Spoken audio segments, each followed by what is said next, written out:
গুরুত্বপূর্ণ পয়েন্টগুলোর মধ্যে অন্যতম ময়লাপোতা মোড়। গল্লামারী রূপসা সহ 4টি সড়কের সংযোগস্থল এই মোড়টি, যেখানে রাস্তার পাশ দিয়ে গড়ে ওঠা সিটি মেডিকেল কলেজ ও জোহরা খাতুন স্কুল এই রাস্তাকে অনেকটা নিজেদের ব্যক্তিগত সম্পত্তি হিসেবেই ব্যবহার করে আসছেন। সেই সাথে আছে অবৈধ স্থাপনা। অন্যদিকে বেশ কিছুদিন ধরেই সিটি কর্পোরেশন কর্তৃক সৌন্দর্য বর্ধনের জন্য এই মোড়টিকে সংস্কার করা হচ্ছে। অনেকেই বলছেন এইসব কারণেই দিনের অধিকাংশ সময় এখানে যানজট লেগেই থাকে। মূল সড়কের পাশে একটি স্কুল স্থাপন করা হয়েছে, জোহরা খাতুন স্কুল। সেই স্কুলের কোনো বাউন্ডারি ওয়াল নাই, সেই স্কুলের কোনো মাঠ নাই, সেই স্কুলের কোনো পার্কিং জোন নাই। মূল সড়ককে জোহরা খাতুন স্কুল তাদের মাঠ হিসেবে, পার্কিং জোন হিসেবে, তাদের সীমানা প্রাচীর হিসেবে ব্যবহার করছে। অন্যদিকে আমাদের পাশে রয়েছে একটি প্রাইভেট মেডিকেল কলেজ হাসপাতাল, সিটি মেডিকেল কলেজ হাসপাতাল। একদম মূল সড়কের গা ঘেঁষে 1 ইঞ্চি জমি তারা ছাড়েন নাই, বরং তারা ফুটপাত দখল করে সেটিকে তাদের মতো করে ডিজাইন করেছেন এবং কি করেছেন, যে কারণে তাদেরও এখানে যে গাড়ি আসে, যে যানবাহন আসে, সেগুলো একটা বড় অংশ সড়কে থাকার কারণে এখানে যানজট তৈরি হয়েছে।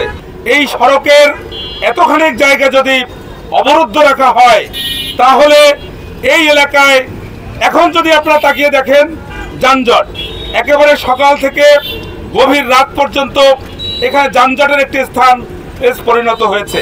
এই মোড়ে আমি দীর্ঘদিন ধরে দেখতেছি যে আপনার প্রতিটা দিন এইখানে কয়েক হাজার মানুষ আটকা পড়ে।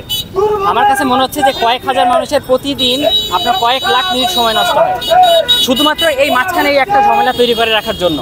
এখানে সৌন্দর্য বর্ধনের জন্য যে সংস্কার করা হয় তা স্থগিত করার দাবিতে আজ দুপুরে ময়লাপোতা মোড়ে খুলনা নাগরিক সমাজের ব্যানারে একটি মানববন্ধন অনুষ্ঠিত হয়। সেখানে আলোচকরা বলেন, আমরা কংক্রিটময় সংস্কার চাই না, সংস্কার হোক পরিবেশ বান্ধব। আগামী সোমবারের মধ্যে দাবি মেনে না নিলে কঠোর অবস্থানে যাওয়ারও সিদ্ধান্ত নেওয়া হয়।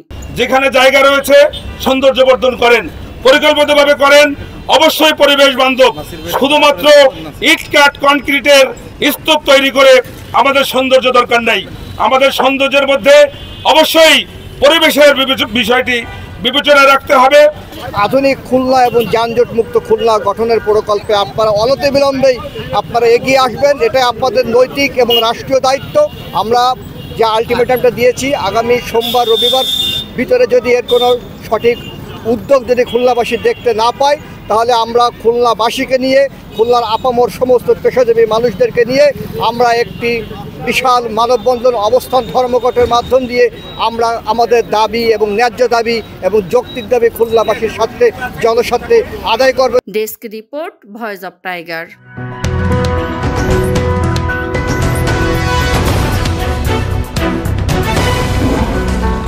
Voice of Tiger.